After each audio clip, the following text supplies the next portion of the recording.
I'm excited to be sitting down with the head coach of Loyola Academy, Rob Snyder. Coach Snyder has been coaching at Loyola for over 23 years and has been a part of 8 state championships. Coach Snyder has sent over 65 kids to go on to play college lacrosse, including schools like Princeton, Harvard, MIT, and Notre Dame. Coach, I really appreciate you spending the time and sitting down today. Thanks for having me.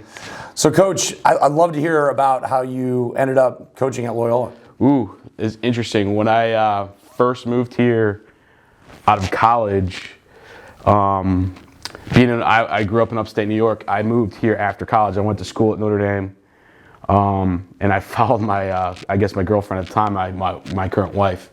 So while I was working in the city, I worked in financial world. I got approached by a dad that found out that I played college lacrosse and asked me if I wanted to coach. And I can tell you, I said no like 10 times. So finally, he wore me down and said, "You sure?" So I'm like, "Sure." Let me know what school. And he said Loyola. And I'm like, "Oh my God!" My wife was teaching there at the time. Oh wow! So it had nothing. That had nothing to do with it. But I did say, "Let me talk to my wife first." And I called her up and said, "Hey, do you care if I coach at school?" And she's like, "No, go ahead." So I was hesitant at first for sure. Like I said, 10 times. I said no. I did ref a little bit when I first got here to help out because I knew the officials, and I took a step away from that. So then I started coaching. I rolled up in my first year, and I had a blast. I mean, one of our kids, he was a stud, went to Carolina. Wow. So so it was fun coaching them, coaching that class, and my 2 of my assistants were on that team, current assistants. Wow.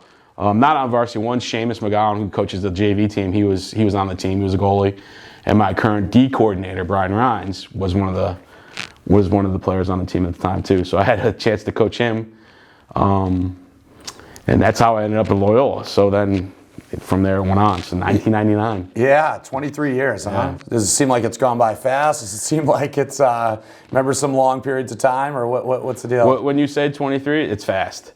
But it's like, you think about it, it's like, I've been here a long time, but then you're like 23 years, but it is definitely fast. Yeah. And I tell my buddies back home, who I still have buddies from college, lacrosse guys, and they're like, "I can't believe you're still coaching high school lacrosse." Wow. So I enjoy it. I love the process of making a team and getting them together. It's fun. Yeah. So you mentioned growing up in out east, upstate New York, right? Yep. Tell me a little bit about lacrosse from upstate New York. For me, it was. I was lucky enough. I grew up in the '80s, and I grew up a block or 2 from Hobart. Yeah. So I could walk to the field. I saw him practicing every day. Somebody told me you used to be a ball boy. Ball boy. I did all that stuff. So I used to sneak on. I used to sneak under the fence. I'd find balls. I'd find all the balls there. I'd do everything. I actually would sneak in there. Bristol Gym it was called. Go in there and do wall ball. This is when I'm younger. Yeah. I was lucky enough and fortunate enough to grow up there for lacrosse wise. You have Hobart, Cornell's not too far, Syracuse. Yeah. Tons of lacrosse going on. Everybody played it. I grew up and I had 2 older brothers. My older brother was a Hobart guy, so he grew up. It's funny. The stories on this, like you say, it's a small world. So my brother went to Cobleskill first, community college. Mm-hmm. His roommate was Ricky Soul. Oh wow! So you talk about guys, and throw back some other names, like if you ever look them up, Greg Tarbell. Mm-hmm. Indian that could shoot the ball, the lights out of it, stuff like that. So there's lots of names there where. Well, Dave Urich was coaching there. Dave Urich was coaching there. It's funny because as I got older, my girlfriend in high school and myself babysat his kids, and then when we played Georgetown Prep, he was the coach. Scotty was the coach. Wow. So it's pretty funny. Yeah. So it comes full circle sometimes. It's pretty interesting. But yeah, upstate New York, Geneva, halfway between Rochester and Syracuse. So always had it's such high school stuff. I always would go check out, obviously, Syracuse teams like West Genesee, those guys. I always go to their games. I did everything lacrosse. It was. I could tell you I had 100 sticks.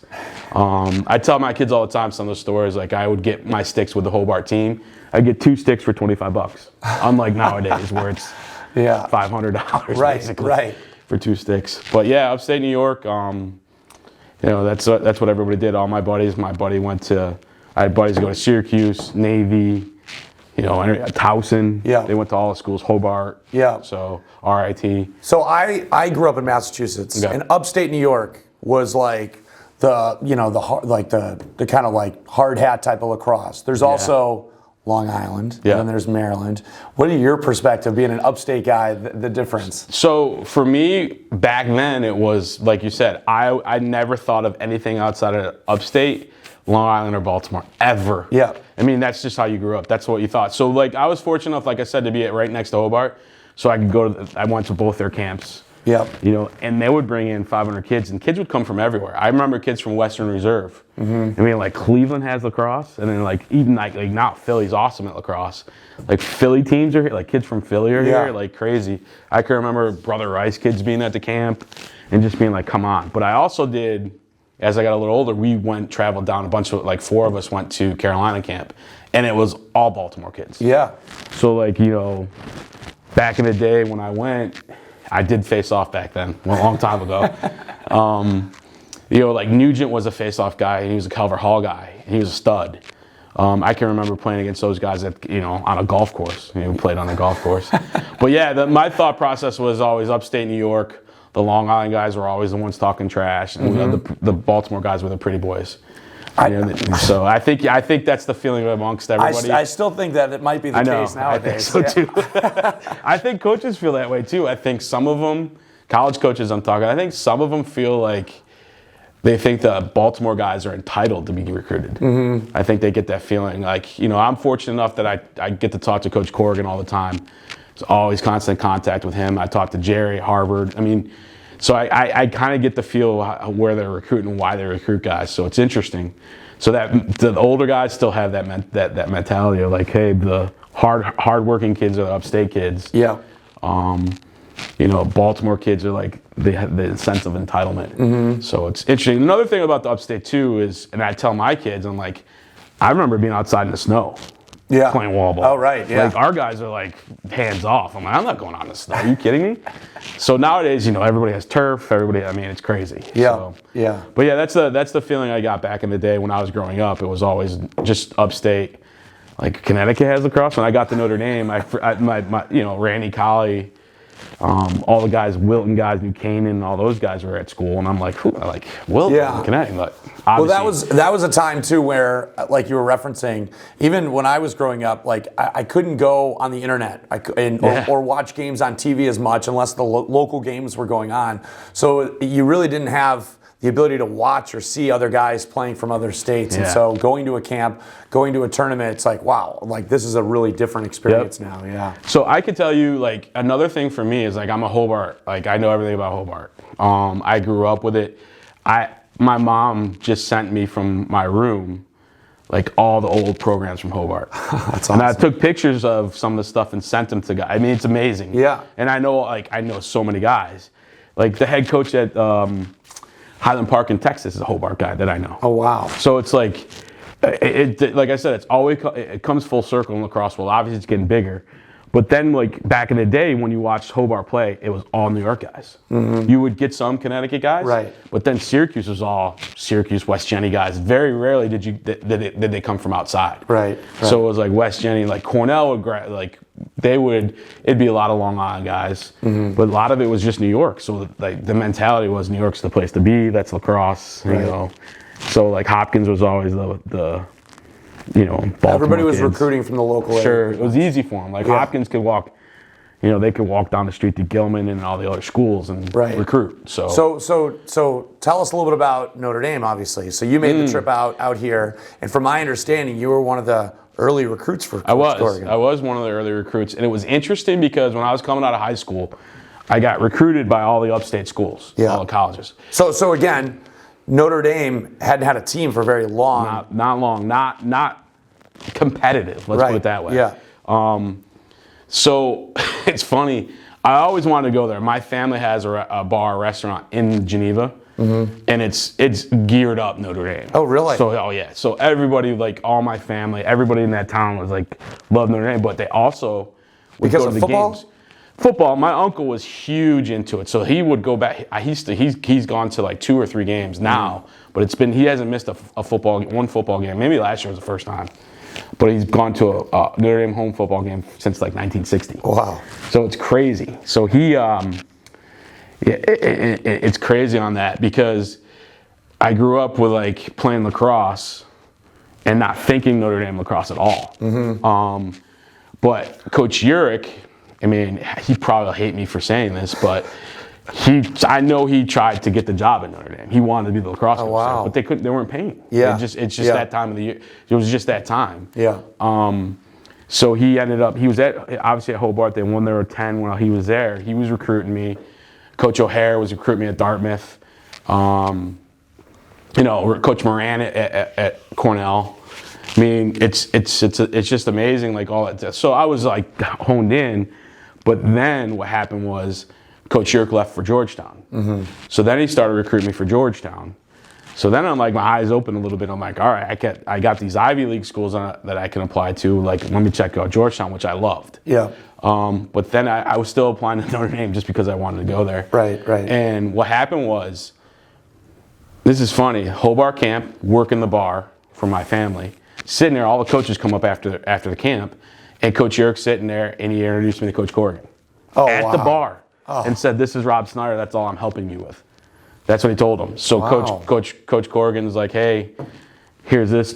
Shook my hand, started talking. He's like, "What do you think?" I'm like, "Of course." I'm like, "I'm applying." Yeah. So back in the day, before you had all this internet stuff, there was paper. Yeah. Right. You had to write up everything or type it, and I got my application. I had the one that I already started, and then he sent me another one that had lacrosse on the top of it. Oh, wow. Nice. So maybe that got me in. I don't know. But I said, so what happened was that we went through that whole process, and I'm like, you know what? I'm so excited about going to Notre Dame. I mean, lacrosse they were trying to be competitive, and I knew that. They weren't giving money like other schools, but I didn't care. I wanted to go there. Right. I loved Cornell.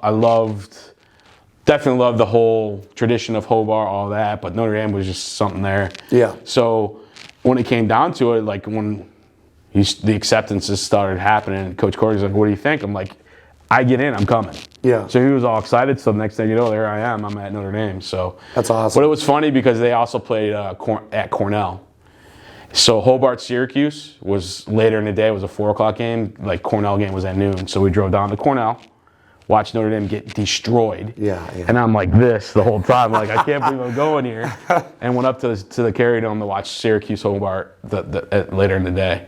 Yeah. Which, like, Syracuse beat them up. That's good. A huge rivalry. Huge. Yeah.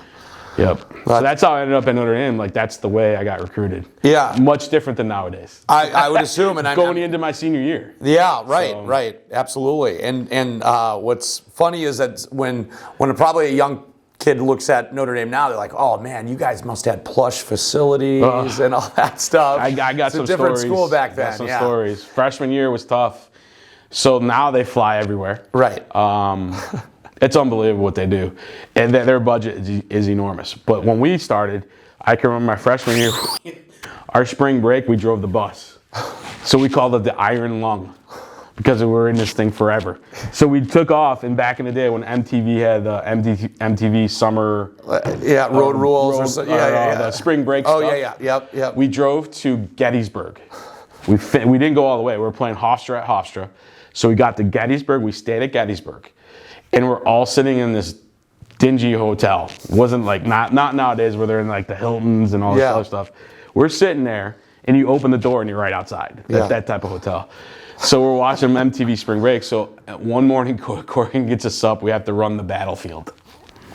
At Gettysburg. 7 hours in the snow, like snow just coming down, and we're just miserable.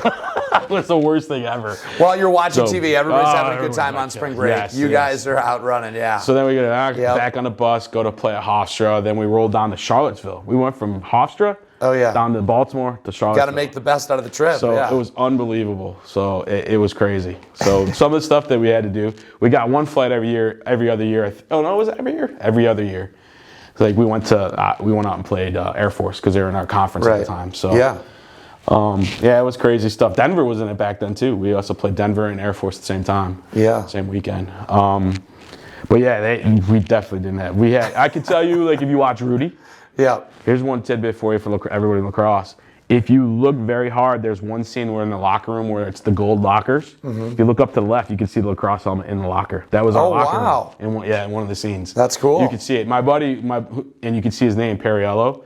He's the head coach at Stab in Charlottesville. Wow. So that's his locker. It's so funny. That's really cool. Yeah. So little Lax history out there. Lax history. So then, what is your continued relationship with Coach Corrigan? Obviously, close by. You're coaching now. Obviously, he's still there. Do you kind of use him as like a mentor to yourself? Sure. I talk to him quite a bit. I mean, it's not like every day or anything like that, but like he'll all of a sudden he'll call me up and like, hey, I have some time. What games are out there? Hey, I want to come to one of your games. He always asks about kids. That he reaches out to me and says, well, kids are out there. And like, again, it's gotten bigger now. Like, I don't get this, like I said, I don't get to see all the western suburbs as much as I would love to. I could tell you I go to a lot of games. Not just little. I go to so many. And my wife hates me during this time of the year. So, like now with like the internet, you got all this stuff online, but I love going to the games. Right. Some people think it's over the top. Like, I don't go and film it. I go and watch. Right. I mean, I can pick up stuff pretty quickly. So it's like, I can see it. I love going to games. I could tell you in a week, I'll go to like 6, 7, 8, 9, 10 games easily. Yeah. I mean, if I could go to 3 on a Saturday, I'll go. Yeah. I'll line it up. I'll do practice early. We'll practice 7 a.m. to 10 or something. Yeah. And I'll go to every game I could. I mean, even games that aren't like, teams that aren't very highly skilled yet, and they're still like struggling teams. Like maybe some of the city schools struggle. They just don't have the facilities or the resources. So I've been in Northside Prep versus. I mean, I've gone to those games just to watch and just check it out. Always trying to pick up something. Like Coach Starger always has his little notebook. That type of stuff. Yeah, that's awesome. You pick up tidbits everywhere. So it's fun. So I do a ton of that. So Corrigan always asks me. He's come to a lot of our games. It's hard to get him to recruit the Chicago guys, though. Yes, I'm aware. Yeah. It's hard to get him to recruit. Yeah. But it's easy for him now. I mean, it's like he has to turn people away. Like this thing with COVID, everything that went down. His class was done within 2 weeks. Right. The 22 class. Right. Which he wasn't expecting. Yeah. And he has unbelievable kids coming. Right. So he was expecting to be more like if I say this right, more like a marathon. Yeah. And it was actually a freaking sprint. Yeah. So he reached out to me and I talked to him and he was like, we're done already. I'm like, holy cow, coach. Yeah. That's crazy. So it's been a great relationship. He's awesome. I mean, when we were there, it's obviously a tough coach-player relationship. He's trying to be, back then it was tough. The amount of running that we used to do, now they don't run. They're that well conditioned. So they always were like, well, we want to make it fun for the kids now. I'm like, what happened? Yeah, right. You're making us cry. You were talking about how when you were in college, you guys would make that trip to like the different schools. Seems like I know this year because of COVID, you guys weren't able to make that trip. But as a high school program, you guys would typically make some trips out east or even out west. Yep. Tell me a little bit about like the kind of mentality and maybe are you trying to expose the boys to different lacrosse? Yeah, I'd love to hear a little bit about that. So our thought process on that, and this started before I got there, because I was shocked when I got there and they were taking, like, the first year I was there, we went and played Loyola Blakefield in St. Paul's. Mm-hmm. And the thought process was, I'm like, what are we doing? Like, why are we going? So the thought process was, we have to learn how to get, play at that level. Mm-hmm. They had to see faster, more skilled, bigger, stronger kids. I mean, at the time, we weren't getting all the best athletes at Loyola. It was a mix of kids. But like I said, we had the one kid go to Carolina, so we did go back east. He was probably the best player on the field. Yeah. I mean, he was a stud. But in that whole process, I say that, we lost both games combined 39-1. I mean, 20-0, 19-1. It was crazy. It's just another level. Yeah. I mean, it was just another level. And that's what we were like, that's what we need to see. So So, I mean, besides back then, the kids stayed with the other kids. They stayed with the families. Oh, wow. So they built some relationships. That's really cool, yeah. Yeah, they built some relationships there. And obviously, as the years went on, it changed. Like, you couldn't do that anymore, the risk or whatever. But just going back east and meeting those kids. So I've had, we played at Georgetown Prep, I don't know how many times. And there was the one year where one of our kids, they both went to Boston College and played club. Mm-hmm. They played against each other on the field, Georgetown Prep, and then now they're like best friends. That's awesome. So they met each other at the game. Yeah. Next thing you know, they're roommates. That's awesome. So it's pretty cool. So yeah, the thought process was we have to play better competition. Not to say back then we were the best team every year, but we were like, try to get out of the Midwest. So we were doing one trip and trying to mix in some teams from the Midwest. I know we did play Detroit Country Day. We played Detroit. What is the other schools? I can't even remember them all now.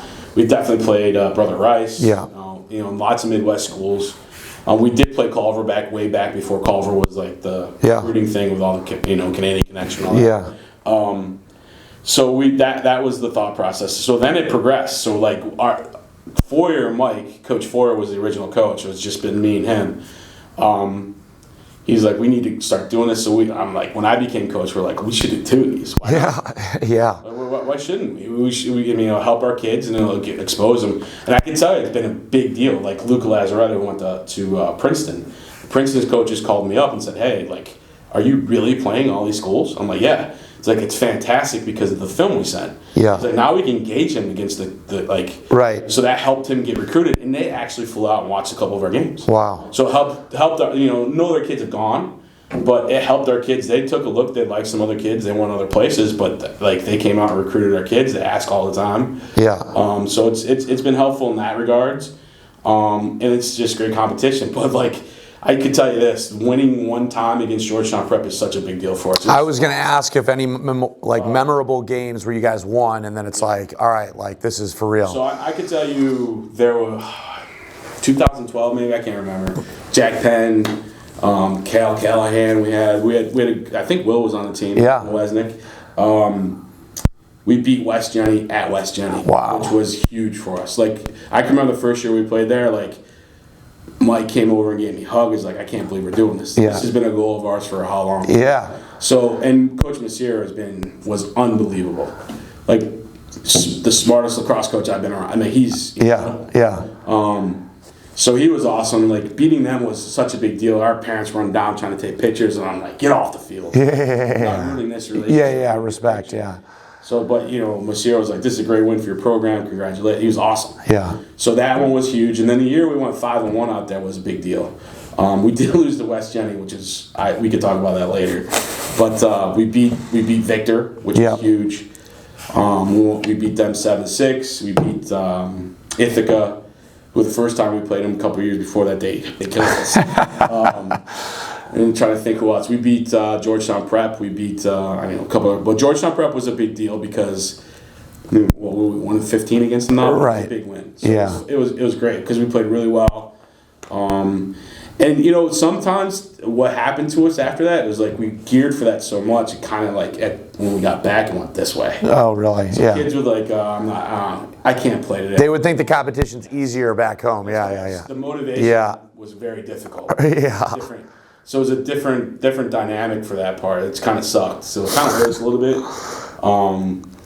But I can tell you, like, those wins were huge. Yeah. Awesome. Yeah. I mean, great programs. Total respect for them. They kick our butts all the time. I got beat up 15 times and won once. Right. And we celebrate that. So, Yeah. Well, let's going back to local competition. Sure. Obviously, I feel like the entire state knows when Loyola plays New Trier. It's kind of like the big game. And so, one of the cool things that I just found out was that you guys walk to the game. Yeah. And from my understanding, you guys started that. Yes.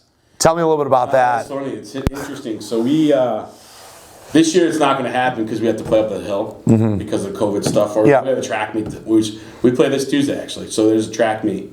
So we have the home game this year, so it's a track meet. So I actually asked Tom if we could play on the grass up in our pit. I don't know if you're familiar with the pit. No. So we have a pit that's just a grass field. It's fantastic right now because we haven't used it in 2 years. Yeah. So he's a little hesitant because he thinks there's somebody in the agenda. That's fine. It's funny.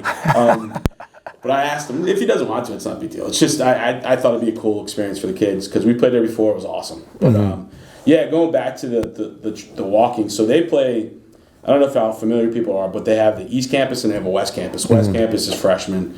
East is all the rest, sophomores and up.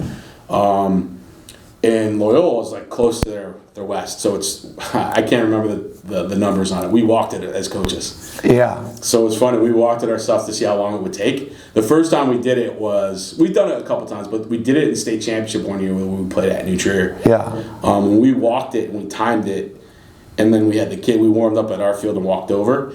The kids walked it like twice as fast as the coaches. It was hilarious. But we didn't show up for the warm-ups. So we were like, where is everybody? And right. We showed up, we walked on the field, we were ready to play. It was awesome. That is awesome. So we ended up we won that year. But that's how it went down. So they've come, they took it to us 2 years ago. So yeah, the rivalry's great. The rivalry's awesome. It's total respect. Yeah. A lot of the kids like I have, there's so many kids. Like I had older brothers that played for me, and then there's younger kids that are at New Trier now. So right. So again, if I was recruiting, they wouldn't be at New Trier. Right? But the walk is pretty cool. So like they came and it's fun. It's definitely fun. One year we walked over. There's a couple sidewalks over to it, and my wife had a bunch of the students like draw stuff on it. Oh, that's awesome. Yeah, there's tons of stuff that goes on. It's pretty cool. Nice. It's definitely something. I'm not sure anywhere else in the country has that. Yeah, I think it's really cool. Yeah. I mean, I actually, when I talked to the New Trier coaches one time, they told me about that, and they said they were warming up, and they were like, where are these guys? Then all of a sudden they saw like you guys approach, and they were like, oh geez, like, and they could tell you guys were fired up, and obviously it sounds like it was more of a like excitement run back as opposed to a walk home. Yeah. No doubt. So it's definitely fun. Like I said, they do it, we do it. This year it's kind of off because of the way it's set up. But. Right. Besides like New Trier now, obviously lacrosse is growing within the state. Any programs that you feel like are doing a good job and that you're actually like you look forward to maybe playing them and so forth? This year, St. Rita, this is their best team they've ever had. They're pretty good. Mm-hmm. The problem is they're just not deep. Michael, I always mess up his name, but they have one guy going to St. Joe's, Michael Gohan. Mm-hmm. He's very good. A couple other guys, they definitely have some guys. They just not deep. Yeah. So they're tough. They're good. I'm trying to think. Other schools. GBS is doing pretty good. They look pretty decent this year. I saw them play. Mm-hmm. Trying to think who else. I saw Bennett play. I think the Wheaton Academy game I saw Bennett play. That was online. I didn't get to drive out that far. Yeah. But, so Bennett, I thought they were pretty good. Yeah. They have some good players. The face-off guy's good. They have a lot of seniors, so that helps. Yeah. Right. That's a definitely good situation for them. They're pretty good. So they have some solid players. Goalie seems to be pretty good. He's solid in the cage, makes some good saves. Yeah. Wheaton Academy is just young. Mm-hmm. It's tough going when you're a freshman and sophomore going against seniors. Right. Bigger, stronger kids. Yeah. Who else? You feel like the growth of lacrosse is a positive right now in Illinois? I do. I think, I could tell you, like, the amount of time I put into it, people would be surprised how much time I put into it. Yeah. To make our team good, develop the kids. I'm definitely, even probably some of our kids don't realize it. I pay attention to the JV. I pay attention to the freshmen, what's going on. Maybe from a distance, but I'm definitely paying attention. So, the amount of time you put in and all that stuff, that definitely matters. So hopefully, I'm sure there's going to be a coach that shows up at some point, like he's going to put a time in and get a youth program, do his own youth, and have all the kids come through his program, something like that. But it's definitely growing. Like when I started, it was like 14, 15 teams. Yeah. It literally was. And coming from an area where it was all across all the time, it was kind of a change, but like it grew, and like we're over 100. Yeah, it's great. Like District 214 is fantastic. Mm-hmm. I think that's what it is. Like the prospects and the that's great. We definitely need more teams. It definitely needs to be more than just New Trier and Loyola. I would rather play 10 7-6 games. Win by 25 goals. I hate it. Yeah, it's not fun for either side. So just a few years ago, maybe 5 years ago, there was the A level and then there was the B level. And did teams get to choose? Like, how was that decided? There was a lot of choosing. Like, if you won the B Cup, B Championship, you probably moved up. Yeah. So a lot of it had to do with like some teams would like gear for like one class, which is not something I try to do. I try to develop kids for every class. Rather, like with the youth program, I try to get 20 kids through it. Yeah. That could come in and play. If more, fantastic. Yeah. But choose like if you're a new program, you just want to be. We tried to do. I can remember doing it and asking for it just because it would give kids an opportunity to play for a state championship. I mean, why have one when you have 70 teams? You could play more. Right. And so it gave other programs a chance to play for. And it's a great highlight for the program. It's a great, if they win it, it's awesome. Yeah, right. Put it on your website, you do everything, you promote it, it's awesome. So, right. I push for it all the time. I'm like, why not? Well, let's have it be. Right. Gets more kids involved, it gets more teams involved. Right. Some schools are just small, they just can't. Yeah. Loyola. Some of the city schools, like you mentioned, yeah. You get a chance to actually, like, all right, like right now, like Loyola versus Northside Prep, probably not a good deal for them. It sucks. And like, I would rather, like, if they're in a B bracket, maybe they play some like their competition, their level. Right. So that's the hard part now with IHSA. I mean, it's great that they took it over, but then it's like you're not thinking about the long term of the sport. Right. You're just worried about like, oh, everybody's in, everybody does this. It's like, you have a section, and it's like I understand, like we have regions, but Chicago, like we're not going to Champaign and St. Louis to travel. Yeah, right. So I don't know, it's a little frustrating for me because I think we could get more teams involved, but they just don't want to do it. Right.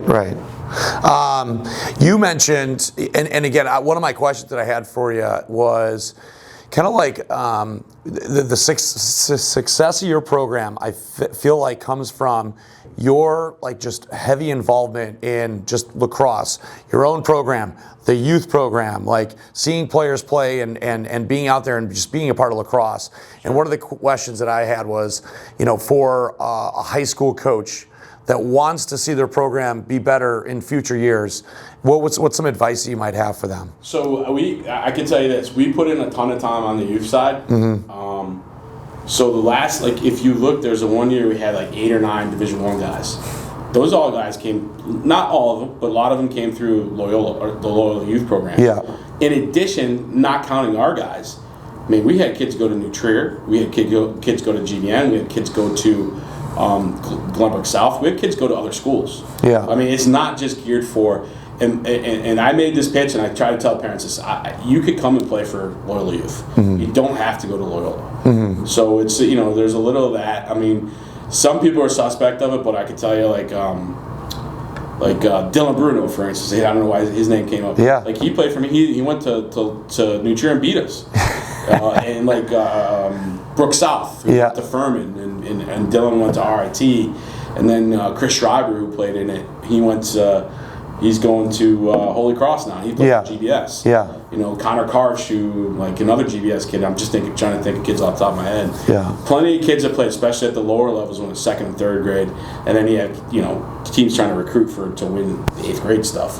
Yeah. But our thing is all about development, and again, it goes back to the public schools have a good opportunity, like the Naperville North schools, the Centrals. They could get into the middle schools, and like I grew up in playing middle school lacrosse. Yeah, modified. Right. Yeah, and that's what I tell guys that they ask me all the time. Like, why not go to the middle schools and like start a program? Right. Like, get 25 kids in one class and like to try to develop them. Yeah, that's what I do. That's what we do. And like we challenge these kids when they're in youth. Like, it's been on pause the last 2 years because it kind of stinks. But I know we talked about this before, but with the rules we have for the players, all the parents, and we make it about the kids. Yeah. Parents aren't involved, no parent coaching. Parents aren't allowed to practice. Kids have to email the coaches. The kids have to learn how to speak, eyes up, no looking down. Yeah. No, I forgot what some of the other stuff. Some stuff that's pretty good. I love hearing that stuff, because I would assume that those are things that you do with the youth, but you're also doing it with your high school team, like kind of no palms up and like. No palms up. I know I even had to send an email saying parents are not allowed to carry lacrosse bags. Yes. If a parent is touching your stick, like, you will be running. So like. Doesn't happen, no. So they learn it like in youth. They learn it. So like our communication, all our terminology, it goes through the youth. It goes out. Our coaches, that's what they do. Yeah. So like it's literally like if you pull a kid up from JV, he should be able to step into like seamlessly. Yeah. Not always. Like you dumb it down a little bit if you want to say it that way. You know, the clear is a little bit different. Everybody plays zone on JV every game I watch. You know, stuff like that. Like if you want to be a great zone team, how about learning man first? Then you'd be an incredible zone team. Yeah, right. You know, stuff like that. So it's like for the youth stuff, like you said, no palms up. Yeah. You look somebody in the eye when you talk to them. Like if a coach asks you, Coach Foyer, like he does the youth for us. He's great at it. He's like, you know, the one thing I love that he does is he calls it like when he's asking questions. He's what does he say? I can't now off the top of my head. I can't remember. He calls it cold calling. So like if you're not paying attention, he calls it cold, and he'll just like ask you a question out of the blue. Yeah. So not to put them on the spot, but it also helps them learn. Yes. You know, you make a mistake, you learn from the mistake. That's the tough. Embrace the mistakes. We always tell the kids. But again, it's more than that. It's more than just lacrosse. It's like as your son is a 6th grader, 7th grader, 8th grader, he's learning to email, interact with adults, you know, for himself. Yeah. Email a coach. Hey, coach, I can't come tonight because I have too much homework. We get it. You do your homework because that's part of the rules too. You have to finish your homework before you come to practice. Yeah. Yeah. Practice are at 6 to 8. Yeah. So we literally go, and I can tell you the background on this too.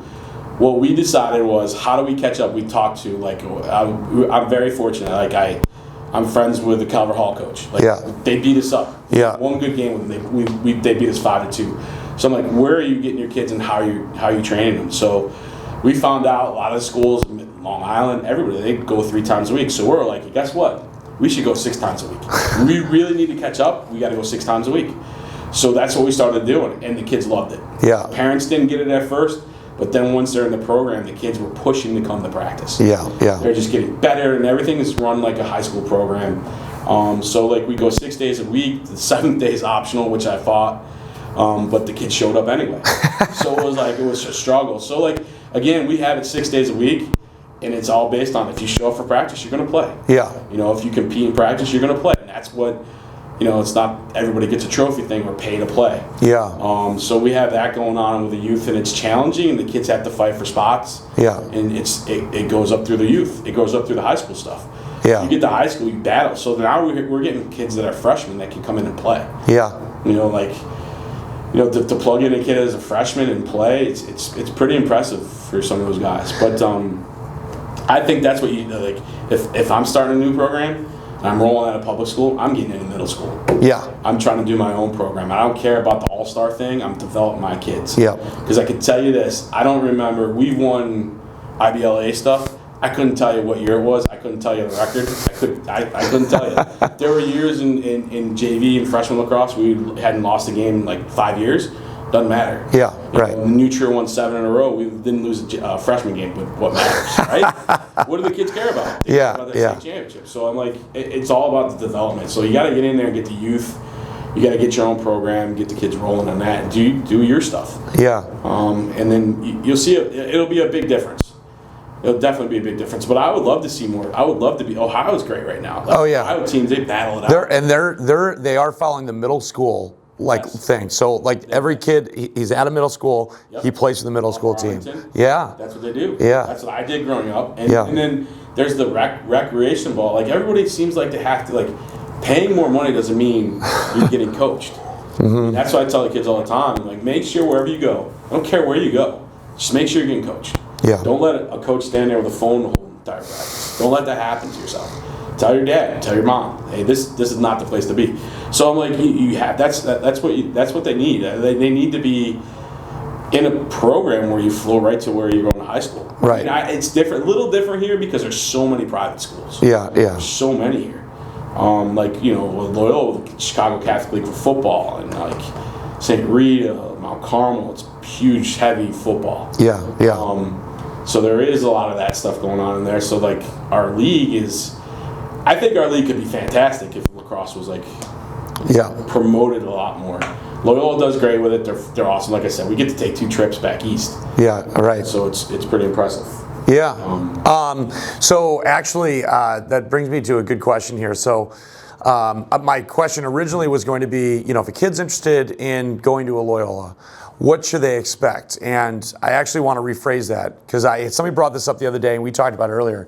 With COVID, parents and kids now are in the same house doing, like, the parents are making decisions for the kids and literally talking about everything. The parents are sometimes doing it, everything. Like, so when you have a kid now, when you're talking to kids about like coming out of COVID and being a man, being responsible for themselves, what type of things are you kind of looking for from like the ideal student that's interested to play for you or go to the school? I mean, typically, like for instance, like Loyola's Wilmette. You got North Shore, so I'll get some. Look, I don't go to youth games and recruit. I just don't. I don't do that. Right. I mean, we have youth lacrosse. We have Loyola. Like I said, it goes to everybody. It goes to other programs. New Trier has plenty of kids that play Loyola youth. Yeah. But I would look for a kid that like wants to be part of the program. Like he has total interest. I mean, he might not be the best lacrosse player, but I want a kid that wants to be part of the program. Who shows interest in being part of it. Yeah. You know, wants to show up to the lifting and to the other programs that we do. And, you know, we do a box league that's like just Loyola kids. We call it Six Nations. Yeah. Where we name each team and they're on the team for 4 years. So, you know, stuff like that. They want to be part of it, not going, like I coach club. I've done, you know, all kinds of things for how many years. I mean, I want our kids to be with us, but I don't care if they go anywhere else. I want kids to be part of them, want to be part of our program. So that's one thing is the big thing for me. And if you're, you know, it's difficult being, you know, say you're in Naperville and you're trying to come to Loyola. It's tough. Yeah. It's a tough gig to do. I get it. You know, I have plenty of kids try to transfer out from like, I shouldn't say high school names, but far. Yeah, right. And I always say, probably in your best interest and your son's best interest to stay. Yeah. You don't want your son in the car for an hour. Right. You know, back and forth, you know, 2 hours a day. I mean, if you want to move, it's up to you. You shouldn't be moving for me. Yeah. This is a family. It's definitely a family decision, all that stuff. Yeah. But yeah, like the biggest thing for me is kids that want to be there. Yeah. You know, we definitely have kids that aren't the best lacrosse players, but put in the time, put in the work, and get better. Yeah. You know, we have some good kids. There's no doubt. I'm lucky. I get kids that want to come that are good. But the kids that are on the peripheral, we have to develop those kids. Yeah, right. And that's how you become a good team. You can't have two kids. I mean, it's a team game. You know? Yeah. Like, I can tell you this I'm kind of straying a little bit stat-wise from our teams, like offense. We don't have, and I tell my kids this all the time, the reason why the attackmen have all the points is because they're on the field the whole time. That's the only reason. Yeah. So if you look at our stats, like our attackmen we'll have 4 guys 40, 40, 40, 30. Yeah. And then we'll have middies. We'll have 15, 15, 15, 15, or 20, 20, 20. Yeah, yeah. That's what we want. And then I don't want one guy with 100 points. Right, yeah. So that's what I mean. Like, I want kids that want to be there, give it, you know, put the time in. And again, it's a demanding school. It's a great school. Academically, my daughter's a senior there. Mm-hmm. I have a sophomore daughter there. My wife teaches there. I think it's a great school. Some of the schools these kids go to, and I'm like, how in the world are you going to that school? Like, it's crazy. But yeah, I mean, the school is very demanding. If you try to play football, great place to go play football and lacrosse. Mm-hmm. You know, a chance to play for a state championship all the time. But yeah, that's what I mean. It just, if you show interest, you want to come, anybody can go. Yeah. You just have to take the test at Loyola. Yeah. You know, that type of stuff. So awesome. Last question. Obviously, sometimes when a big thing that happens in Illinois is there's like a shortage of coaches, okay? And people that are wanting to become coaches. You, obviously, somebody might look at you and be like, well, how am I compare to him? He grew up in upstate and all that stuff. But I think your background of lacrosse is you just love lacrosse, regardless of where you would have grown up. Like you talked about it, you live here and you can't get enough of it. You're going to games all the time. So I don't know, some advice for a guy that's getting into coaching, maybe a dad that wants to try, his kid doesn't have a coach or his youth team, or a new high school coach that, moved to the area, whatever. Some advice that you have from some of these guys that are trying to build the program. As far as being a good coach, or as far as like teaching the kids and all that? Yeah, I think it's intimidating sometimes for people to become coaches and to take that next step and kind of just some small words of wisdom. The big thing is there's a lot of crossover with other sports. Yeah. So like if you're a basketball coach, if you coach basketball or ever played it, you have a good background to coach lacrosse. That's pretty straightforward. The discipline side of like a football coach, time management, all that stuff. I learned a lot of that. Yeah. From my practices, like I have my practice plan for today. So like the time management stuff is a big deal. But the biggest thing for me, and when I coach little guys, and the youth guys, is to keep it as simple as you can. Yeah. And I go back if they could take a look at like Coach Messier's record at West Tennessee and upstate New York, how good of a coach he was. And he said it to me. He's like, you gotta keep it simple. He literally told me, like, he does one shooting, like when the kids do shooting when he was coaching, they would do one shot every day. That's it. They were not allowed to shoot any other shots, like when they practice shooting. Yeah. So they had to become good at that. If they didn't, they continued day after day after day. So if this one hand step down overhand shot, they did it once. That's it. They didn't practice. They didn't do this, and then they go to like the hitch and do something else. They did one. Yeah. So like keep it simple. Now all of a sudden this kid's great at this shot. You step to the next one. Right. And again, they were incredible shooters. Yeah. These kids were incredible, lefty, righty. But he practiced one shot a day. Wow. And that was it. They didn't let him do anything else.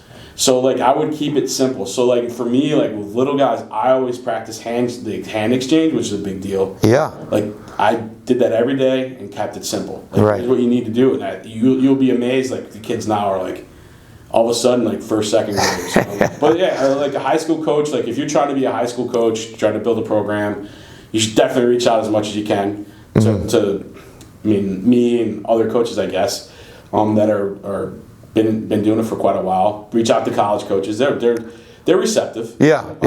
My assistant coach Genova, he goes to colleges and goes to practices and tries to pick their brains and stuff. But definitely keep it simple. Think basketball. If you're a basketball guy, you can use a lot of basketball drills. But you have to sit down and learn. You have to go to some clinics. You definitely have to talk to some other coaches, get ideas. I'm always trying to learn. I have full notebooks of stuff. I mean, it's crazy. Yeah. So it's crazy. Like I could tell you, I could go back 15 years and tell you what practice was on March. I'm dead serious. March 5th, 2005. Wow. I have it. So, I'm into it. My wife says, I can't believe you don't get enough of this. Because I record every college game. Yeah. All that stuff. So if you want to call me a lax rat, I guess I am. Yeah. I think that's cool. Like you mentioned, the lacrosse community. At one point, when I moved to Illinois, I coached at GBS for like 2 years.